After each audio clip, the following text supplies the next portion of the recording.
जय Hind and hello guys, स्वागत है आपका आपके अपने यूट्यूब चैनल ज्ञानदे होस्ट में। और इस वीडियो में गाइस मैं आपको बताने वाला हूं कि आपको भारतीय डाक यानी कि इंडिया पोस्ट जीडीएस का ऑनलाइन फॉर्म अपने मोबाइल से कैसे भरना है। क्योंकि बहुत सारे कैंडिडेट ये चाहते हैं कि मैं अलग से उनके लिए स्पेशल वीडियो बनाऊं कि मोबाइल में कैसे आपको फॉर्म को भरना है। तो गाइज इसलिए आपके लिए स्पेशल वीडियो बनाई जा रही है जहाँ पर आपको अच्छे से बताया जाएगा कि कैसे आपको अपना फॉर्म मोबाइल से भरना है। वैसे मैं इस वीडियो के अंदर आपको जो डेस्कटॉप है उसका इस्तेमाल करके बताऊंगा कि कहां पर आपको किस तरह से जानकारी भरनी है। वैसे कोई भी ऑप्शन आपके सामने अलग नहीं आता है अपने मोबाइल से फॉर्म को भरने में या फिर कंप्यूटर से फॉर्म को भरने में। कंप्यूटर से फॉर्म को भरने में थोड़ा डिस्प्ले बड़ी हो जाती है तो इस आपके सामने ऑप्शन अच्छे से शो होते हैं, और मोबाइल में थोड़ा ऑप्शन छोटे से होते हैं और उसमें थोड़ा कन्फ्यूजन सा रहता है। इसलिए आपको थोड़ी सी प्रॉब्लम होती होगी मोबाइल से फॉर्म भरने में, और इसीलिए आप चाहते होंगे कि आपको स्पेशल वीडियो दी जाए। अगर आप मोबाइल से ही डेस्कटॉप वे में अपना फॉर्म भरना चाहते हैं, लैपटॉप वे में अपना फॉर्म भरना चाहते हैं, तो आपको अपनी वेबसाइट को इस वाली को जो कि आपने क्रोम के अंदर ओपन की होगी डेस्कटॉप मोड में ओपन करनी होगी। राइट साइड में 3 डॉट के ऊपर क्लिक कीजिएगा और उसके बाद में व्यू एज डेस्कटॉप मोड या फिर डेस्कटॉप का ऑप्शन जहां पर भी देखने को मिले आप इस वेबसाइट को डेस्कटॉप मोड में ओपन करके अपने मोबाइल से भरिए। ऐसे ही ऑप्शन आएंगे जैसे कि लैपटॉप या फिर डेस्कटॉप में आते हैं और फिर आपको कोई इशू नहीं होगा। अभी यहाँ पर गाइज इसमें थोड़ी सी प्रॉब्लम आपको आ रही होगी फॉर्म भरने में, क्योंकि इस वेबसाइट के ऊपर काफ़ी संख्या में कैंडिडेट विजिट करते तो वेबसाइट का सर्वर डाउन हो जाता है। तो अगर आपको कोई इशू आ रहा है तो थोड़ा सा आपको वेट कर लेना है। अब चलिए बताता हूँ कि कैसे आपको इस फॉर्म को भरना है। मैंने आपको इस वीडियो के डिस्क्रिप्शन में हमारी वेबसाइट का लिंक दिया है। लिंक आप जब आप ओपन करेंगे तो जानने को मिलेगा कि 28,740 पोस्ट पर ये भर्ती निकाली गई है। इसके फॉर्म आप लोग 31 जनवरी से लेकर के 14 दिसंबर 2026 तक भर पाएंगे। माफ़ी चाहूँगा 14 फरवरी 2026 तक भर पाएंगे। एंड यहाँ पर आपको जानने को मिलेगा कि कौन सी स्टेट के अंदर कितनी वैकेंसी निकाली गई है। 10वीं पास कैंडिडेट अप्लाई कर सकते हैं। सैलरी आपको किस तरह से मिलेगी, ये सब इन्फॉर्मेशन यहाँ पर आपको बहुत ही अच्छे से दी गई है। अब ये सब इन्फॉर्मेशन चेक करने के बाद आप इंपॉर्टेंट लिंक के सेक्शन में आएंगे और अप्लाई ऑनलाइन लिंक ओपन करेंगे। आपके सामने यहां पर कुछ ऐसा इंटरफेस आ जाएगा जैसे कि आप वीडियो में देख सकते हैं। इसके बाद गाइज आप यहां पर क्लिक टू रजिस्टर अप्लाई इसके ऊपर क्लिक करेंगे। अब गाइज इसके बाद का जो प्रोसेस है वो मैं आपको डेस्कटॉप मोड में वेबसाइट को ओपन करके बताने वाला हूं कि कैसे आपको फॉर्म को भरना है ताकि ऑप्शन बेहतर तरीके से शो हो। अगर आपको कोई इशू आए मोबाइल से इस फॉर्म को भरने में या फिर जब आप अपने मोबाइल से अपने इस फॉर्म को भर रहे हो तो आप कमेंट के माध्यम से पूछ लेना कि सर यहाँ पर मेरे सामने इस तरह से ऑप्शन नहीं आ रहा है। मैं आपकी पूरी हेल्प करूंगा या फिर कोई अन्य कैंडिडेट भी आपकी हेल्प कर सकता है आपको रिप्लाई करके। तो वीडियो को आप देखते रहिए। देन आपके सामने ये वाला इंटरफेस आएगा। अब आपको यहाँ पर आपका मोबाइल नंबर डालना है और अपना ईमेल एड्रेस डालना है। क्या होगा इसके बाद में गाइज, मोबाइल नंबर जैसे आप डालेंगे तो नंबर के ऊपर एक ओटीपी सेंड किया जाएगा और वो आप यहाँ पर डालेंगे। फिर ईमेल डालेंगे, उसके बाद ईमेल के ऊपर ओटीपी जाएगा और वो ओटीपी आप यहाँ पर डालेंगे। एंड अगर आपको ईमेल वाला ओटीपी इनबॉक्स में नहीं आ रहा है तो आपको स्पैम फोल्डर चेक कर लेना, कभी कभी स्पैम फोल्डर में ओटीपी आ जाता है। ये चीज़ें यहाँ पर डालने के बाद आप नेक्स्ट के ऊपर क्लिक करेंगे। गाइज यहाँ पर जब आप आपका मोबाइल नंबर और ईमेल एड्रेस डाल रहे होंगे तो आपको मोबाइल नंबर डालने के बाद में ओटीपी सेंड किया जाएगा आपके नंबर पर, फिर ईमेल के ऊपर। जैसे आप दोनों ओटीपी वेरीफाई कर देंगे तो आप यहाँ पर नेक्स्ट के ऊपर क्लिक कर पाएंगे। इसके बाद गाइज आपको यहाँ पर इसमें जो आपकी बेसिक डिटेल है वो फिल करनी है, जैसे कि एप्लीकेंट नेम। ये जो आप यहाँ पर आपका नाम भर रही है एप्लीकेंट नेम के अंदर, ये आपको अंग्रेजी के बड़े अक्षरों के अंदर फिल करना है और 10th के सर्टिफिकेट के अकॉर्डिंग फिल करना है। फिर यहाँ पर गाइज जो भी आपकी डेट ऑफ बर्थ है वो आपको सिलेक्ट कर लेनी है। पहले आपका जो भी बर्थ का ईयर है वो आप सिलेक्ट कर लेंगे, फिर यहाँ से आपका मंथ और उसके बाद में डे, तो आपका डेट ऑफ बर्थ आ जाएगा। देन आप आपका जेंडर सेलेक्ट करेंगे, मेल या फिर फीमेल। फिर आपको देखने को मिलेगा फादर गार्जियन नेम, यानी कि जो भी आपके पिता का नाम है वो आप यहाँ पर एंटर कर देंगे। ये नाम एंटर करने के बाद में आप यहाँ पर आपकी माताजी का नाम एंटर करेंगे। फिर आपकी कास्ट कैटेगरी क्या है, जनरल हो, ओबीसी हो, एससी हो, एसटी हो, क्या है आपकी कैटेगरी है, जो भी है वो आप यहाँ पर सेलेक्ट कर लेंगे। अगर ओबीसी तो ओबीसी, अगर आपकी कैटेगरी जनरल है तो जनरल सेलेक्ट कर लेंगे, एससी है या फिर एसटी है तो वो भी आप यहाँ पर सेलेक्ट कर सकते हैं। उसके बाद आप यहाँ पर कंप्लीट के ऊपर क्लिक करेंगे। अब आप यहाँ पर देखेंगे रजिस्ट्रेशन सक्सेसफुल और आपको आपका जो रजिस्ट्रेशन नंबर है वो मिल चुका है। इसके बाद गाइज जैसे ही आपका रजिस्ट्रेशन कंप्लीट हो जाए तो आप यहाँ पर लॉगिन करेंगे और आपका जो बाकी का फॉर्म है वो कंप्लीट करेंगे। तो आपको कैंडिडेट लॉगिन इसके ऊपर क्लिक करना है। यहाँ पर आपको बोला है कि your account will be logged after 5 unsuccessful login attempts, यानी कि अगर आप 5 बार लॉगिन करने की कोशिश करते हैं और उसमें कोई एरर आ जाता है तो उसके बाद में आपका जो अकाउंट है वो लॉक कर दिया जाएगा। इसलिए आपको यहाँ पर बहुत ही सावधानी से अपना फॉर्म कंप्लीट करना है। तो आप क्या करेंगे, प्रोसीड टू लॉगिन इसके ऊपर क्लिक करेंगे। अब आप यहाँ पर आपकी यूजर आईडी डालेंगे जो कि आपको रजिस्ट्रेशन करने के बाद में मिली है। अपना पासवर्ड डालेंगे जो कि आपको मैसेज के माध्यम से सेंड किया गया है। तो यूजर आईडी और पासवर्ड डालने के बाद आप यहाँ पर लॉगिन के ऊपर क्लिक करेंगे। इसके बाद गाइज आपके रजिस्टर्ड नंबर के ऊपर एक ओटीपी जाएगा, वो ओटीपी आप यहाँ पर डालेंगे एंड वेरीफाई एंड लॉगिन इसके ऊपर क्लिक करेंगे।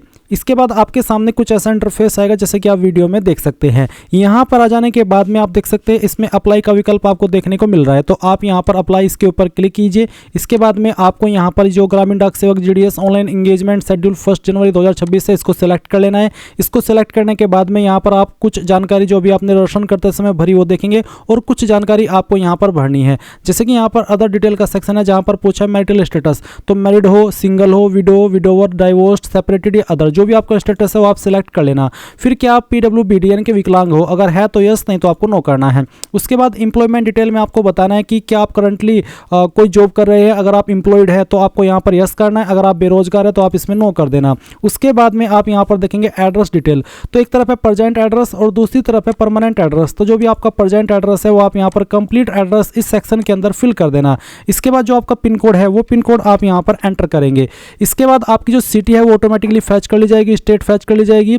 और इसके अलावा आप यहाँ पर इस तरफ देखेंगे परमानेंट एड्रेस। अब गाइज अगर आपका प्रेजेंट एड्रेस और परमानेंट एड्रेस सेम है, अलग अलग नहीं है, तो आप इस बॉक्स के ऊपर टिक कर देना। अगर दोनों एड्रेस अलग अलग है तो अनटिक करके अलग से आप इस तरफ अपना परमानेंट एड्रेस भर देना, क्योंकि इस तरफ आप ऑलरेडी प्रेजेंट एड्रेस भर चुके हैं। फिर आप यहाँ पर नीचे की तरफ आएंगे और सेव एंड नेक्स्ट के ऊपर क्लिक करेंगे। अब आपके सामने यहाँ पर एजुकेशन डिटेल आ चुकी है। तो गाइज सबसे पहले आप यहाँ पर 10वीं की इन्फॉर्मेशन भरेंगे। आपको यहाँ पर बोला है कि select SSC studied circle, click है टू नो योर सर्कल। अगर आपको आपके सर्कल का नहीं पता तो आप इसमें देख लीजिए कि candidate who have passed secondary school in the following state should select the following circle. मान लीजिए आपने यहाँ पर यूपी से आपकी 10वीं की है तो आपको यहाँ पर सर्कल में उत्तर प्रदेश सेलेक्ट करना होगा। ये चीज़ आपको यहाँ पर थोड़ा एक्सप्लेन की गई है। तो आप बताइए कि कहाँ से आपने आपकी जो 10वीं है वो पास की है, उसके बाद में किस साल के अंदर आपने आपकी जो क्वालिफिकेशन है वो पास कर ली थी, वो आपको यहाँ पर सिलेक्ट कर लेना है इस तरह से। उसके बाद आप देखेंगे बोर्ड, तो जो भी आपका 10वीं का बोर्ड था वो बोर्ड आप यहाँ पर सिलेक्ट कर लेंगे।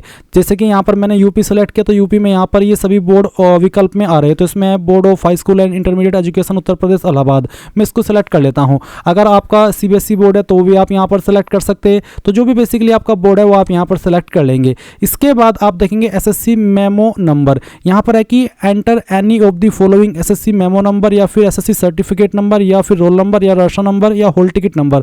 तो गाइज इसमें बेसिकली आप 10वीं का जो रोल नंबर है वो एंटर कर देना। ये एंटर करने के बाद में आप यहाँ पर नीचे जो नंबर्स की इन्फॉर्मेशन है वो फिल करेंगे। तो आपको बताना है सब्जेक्ट वाइज कि आपके कितने नंबर थे। पहले तो आप यहाँ पर सब्जेक्ट सेलेक्ट कर लीजिए अपना, फिर उसके बाद आपको यहाँ पर बताना है कि कितने नंबर आपको 100 में से आए थे। फिर आपको यहाँ पर जो आपका अगला सब्जेक्ट है जो 10वीं में आपके पास था वो सेलेक्ट करना है, उसमें आपको कितने नंबर आए थे वो आप यहाँ पर डाल देंगे। उसके बाद में फिर जो आपका अगला सब्जेक्ट है वो आप सिलेक्ट करेंगे, उसमें आपको कितने नंबर आए थे वो आप यहाँ पर डाल देंगे। उसके बाद जो आपका अगला सब्जेक्ट है जो आपके पास 10वीं के अंदर था वो सिलेक्ट कर लेना है, उसमें आपको कितने नंबर आए थे वो आप यहाँ पर एंटर करेंगे। फिर गाइज यहाँ पर आपको जो अगला सब्जेक्ट है वो सिलेक्ट कर लेना है, जो भी है आपका अगला सब्जेक्ट वो आप यहाँ पर सिलेक्ट कर लेंगे। इसके बाद यहाँ पर जो सब्जेक्ट आपने सिलेक्ट किया उसमें आपको कितने नंबर आए थे वो यहाँ पर एंटर कर देना है। और फिर जो नेक्स्ट सब्जेक्ट आपके पास था वो भी आपको यहाँ पर इसमें सिलेक्ट कर लेना है। चलिए मैं यहाँ पर ये सब्जेक्ट आपको सिलेक्ट करके दिखाता हूँ और फिर आपको यहाँ पर बताना है कि आपको 100 में से इसमें कितने नंबर आए थे। इसके बाद आप यहाँ पर नीचे एक लाइन देखेंगे कि सब्जेक्ट पास्ट मैथमेटिक्स इंग्लिश और बोथ एज एडिशनल सब्जेक्ट, यानी कि 10वीं के अंदर आपके पास जो मैथमेटिक्स है और जो इंग्लिश सब्जेक्ट है वो होना कंपलसरी है, चाहे वो आपने कंपलसरी सब्जेक्ट के रूप में पढ़ा हो या फिर एडिशनल सब्जेक्ट के रूप में पढ़ा हो। अब आपको यहाँ पर नीचे एक ऑप्शन दिया गया है सिलेक्ट स्पेशल कैटेगरी सब्जेक्ट। तो अगर आपके पास इलेक्टिव सब्जेक्ट के रूप में आपका जो मैथ है और जो इंग्लिश है वो था तो आप यहाँ पर उसको सिलेक्ट कर लेंगे। नहीं तो आपने जो ऊपर आपके सब्जेक्ट की इन्फॉर्मेशन भरी है वो आप ऑलरेडी भर चुके हो, क्योंकि मेरे पास मेन सब्जेक्ट में हिंदी और इंग्लिश और मैथमेटिक्स ये तीनों सब्जेक्ट थे। हिंदी इसलिए क्योंकि मेरे यूपी की लोकल लैंग्वेज हिंदी है और हिंदी को भी बोला गया कि आपके पास लोकल लैंग्वेज का सब्जेक्ट होना कंपलसरी है। तो उन कैंडिडेट को यहाँ पर कुछ भी सिलेक्ट नहीं करना है जिनके पास हिंदी इंग्लिश और जो उनका लोकल लैंग्वेज का सब्जेक्ट वो कंपलसरी रूप में उन्होंने 10वीं में पढ़ा है। अगर आपने इलेक्टिव सब्जेक्ट के रूप में हिंदी इंग्लिश या मैथ को पढ़ा है तो आप यहाँ पर उस सब्जेक्ट को सिलेक्ट कर लेना। इसके बाद यहाँ पर सीजीपीए स्कोर, ये उनके लिए जिनके नंबर सीजीपीए के अंदर है उनको यहाँ पर सीजीपीए स्कोर देना है। मेरे परसेंटेज में इसलिए मैंने यहाँ पर कुछ भी नहीं भरना है। अब आपसे पूछा कि have you studied any additional language other than the ones mentioned above, यानी कि जो ऊपर आपकी लैंग्वेज मेंशन की गई है क्या उसके अलावा भी आपने कोई लैंग्वेज को पढ़ा है। अगर हाँ तो यस, नहीं तो आप नो कर देंगे। उसके बाद आप यहाँ पर सेव एंड नेक्स्ट के ऊपर क्लिक करेंगे। इसके बाद ये जानकारी आपके यहाँ पर भरी जा चुकी है। अब आपको पोस्ट प्रेफरेंस देनी है। तो यहाँ पर आपका जो सर्कल है पहले तो आप यहाँ पर वो सिलेक्ट कर लेंगे, फिर आप उसके किस डिवीजन को प्रेफरेंस के रूप में देना चाहते हो वो आप सिलेक्ट कर लेंगे। जैसे कि मैंने सहारनपुर डिवीजन सेलेक्ट किया। अब आप यहाँ पर इनमें से कितनी प्रेफरेंस दे सकते हैं वो आपके सामने है। ये सभी प्रेफरेंस को आप यहाँ पर बेसिकली 9 प्रेफरेंस आप दे सकते हैं। तो आपको यहाँ पर सेलेक्ट करना है कि आपको किसको किस नंबर पर रखना चाहते हैं। तो यहाँ पर चलिए मैं इसको इस तरह से अपनी मर्जी के अकॉर्डिंग प्रेफरेंस दे देता हूँ। आपको भी यहाँ पर अपनी मर्जी के अकॉर्डिंग इन सभी को प्रेफरेंस देनी है। मैं यहाँ से इन सभी को इस तरह से एक एक करके प्रेफरेंस दे रहा हूँ। तो आप यहाँ पर इस तरह से प्रेफरेंस दे देंगे। ये सभी प्रेफरेंस देने के बाद में यहाँ पर आपको नीचे की तरफ आना है और सेव एंड नेक्स्ट इसके ऊपर क्लिक करना है। अब आपके सामने डिक्लेरेशन आएगा, आप यहाँ पर टिक कीजिए और यहाँ पर टिक करने के बाद में ऊपर की तरफ आपको देखना है फोटो और सिग्नेचर। तो गाइज यहाँ पर आप फोटो अपलोड करेंगे। जहाँ पर भी आपकी फोटो फाइल है वो आपको यहाँ पर सिलेक्ट कर लेनी है, फिर आपको उसको ओपन करना है। आपका फोटो यहाँ पर इस तरह से आ जाएगा। फिर यहाँ पर जो आपकी सिग्नेचर की फाइल है वो सिग्नेचर की फाइल आपको यहाँ पर सिलेक्ट कर लेनी है जहाँ पर भी आपका सिग्नेचर है। इसके बाद आप यहाँ पर इसको ओपन कर देंगे। ओपन करने के बाद में यहाँ पर आपको सिग्नेचर देखने को मिलेगा। गाइज यहाँ पर सिग्नेचर अपलोड करने में थोड़ा इशू आ रहा है। मैं आपको बताता हूँ कि आपका सिग्नेचर का जो डायमेंशन है वो कितना होना चाहिए। अगर आप पीडीएफ पर आएंगे ऑफिशियल नोटिफिकेशन पर तो आप देखेंगे कि फोटो का जो डायमेंशन है वो कितना होना चाहिए और सिग्नेचर का कितना होना चाहिए। सिग्नेचर आपका ब्लैक और ब्लू पेन के द्वारा एक व्हाइट पेपर पर होना चाहिए। साथ ही साइज 20 से 100 KB के बीच में रखा है। फॉर्मेट जेपीईजी और जेपीजी का चल जाएगा। और जो आपको डायमेंशन प्रीफर किया है वो आपको 300 × 120 पिक्सल किया गया है। तो आप क्या करेंगे, आपको गूगल के अंदर आना है और सर्च करना है इमेज रिसाइजर। पहले वाली वेबसाइट ओपन कर लेनी है। सिलेक्ट इमेज के ऊपर क्लिक करके जो आपकी सिग्नेचर की फाइल है वो सिलेक्ट करनी है, फिर इसको ओपन करना है। ओपन करने के बाद आपकी फाइल यहाँ पर इस तरह से लोड हो जाएगी। ये प्रोसेस आप आपके मोबाइल से भी कर सकते, कोई इशू वाली बात नहीं है। अब आपको यहाँ पर इसमें कितना डायमेंशन बोला 300 × 120 पिक्सल। तो आप क्या करेंगे, इसमें जो उसकी वाइड है वो यहाँ पर 300 कर देंगे और फिर यहाँ से इसको लोक एस्पेक्ट रेशियो को अनटिक कर देना है। यहाँ से आपको वाइट सेलेक्ट कर लेना है और यहाँ पर फिर आपको 120 इस तरह से इसमें एंटर कर देना है। उसके बाद टारगेट फाइल साइज में मैं यहाँ पर 80 KB लिख देता हूँ और अब आपको एक्सपोर्ट के ऊपर क्लिक करके इसको एक्सपोर्ट कर लेना है। फाइल एक्सपोर्ट करने के बाद आपके सामने इस तरह का इंटरफेस आएगा। आप डाउनलोड इमेज के ऊपर क्लिक करके इसको डाउनलोड कर लेना। गाइज इसका साइज कम हो गया तो आप अपने सिग्नेचर का साइज कैसे बढ़ाएंगे वो जान लीजिए। आपको गूगल के अंदर सर्च करना है इमेज साइज इंक्रीज। तो मैं यहाँ पर इमेज साइज इंक्रीज आपको सर्च करके दिखा रहा हूँ ताकि आपको समझ आ सके। फिर आपको ये पहले वाली वेबसाइट ओपन कर लेनी है। उसके बाद सिलेक्ट इमेजेस के ऊपर क्लिक करना है।